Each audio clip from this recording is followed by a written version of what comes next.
আরে চাচা, ঘটনাটা শুনছেন? কি ঘটনা? ওই যে বাণী কণ্ঠরে তো চেনেন? হ্যাঁ, চিনি তো। তো ওর মাইয়া একটা আছে না? আছে তো। কি নাম যেন মেয়েটার? শুভা। হ্যাঁ, শুভা। তো তো মেয়েটার জন্য কয়েকদিন ধরে পাত্র খুঁজতেছিল। ও হ্যাঁ হ্যাঁ, তা তো জানি। আমাকেও বলছিল একটা ভালো থেকে পাত্র খুঁজে দিতে। আমিও বলছি পাইলেই জানাবনে। কিন্তু সত্যি বলতে একটা বোবা মেয়েকে কে বিয়ে করবে? আরে চাচা, এইটাই তো খবর। মানে? মানে মেয়েটার বিয়ে ঠিক হয়ে গেছে। কি বলস? সত্যি নাকি?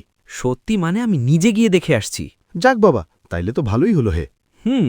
তো পাত্র কোথাকার? আমি যতটুকু জানি পাত্র নাকি কলকাতার। শুনছি কাল পরশু করে শুভাকে কলকাতায় নিয়ে যাবে। মেয়ে যে বোবা সেটা পাত্রপক্ষ জানে নাকি? ও সব অনেক কাহিনী, চলেন আপনাকে বলি। মানে মেয়েটার বিয়ে ঠিক হয়ে গেছে।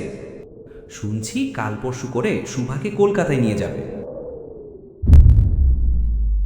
ক্ষণিক আলোকে আখির পলকে তোমায় যবে পাই দেখিতে, ওহে হারাই হারাই সদা হয় ভয়, হারাই হারাই সদা হয় ভয়, হারাইয়া।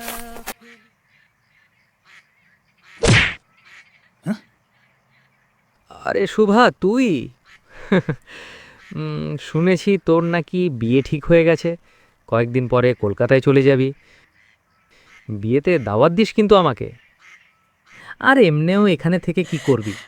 ভালোই তো, নতুন জায়গা, নতুন মানুষ, তোর জন্যই ভালো হবে। আর এমনিও এখানে থেকে কি করবি? আচ্ছা, সত্যি করে বলতো, তুই কি হারাইয়া পলক না পড়িতে, হারাইয়া হৃদয় না জুড়াতে, হারাইয়া ফেলি চকিতে, মাঝে মাঝে তব দেখা পাই, চিরদিন কেন পাই না, মাঝে মাঝে তব দেখা পাই, চিরদিন কেন পাই না।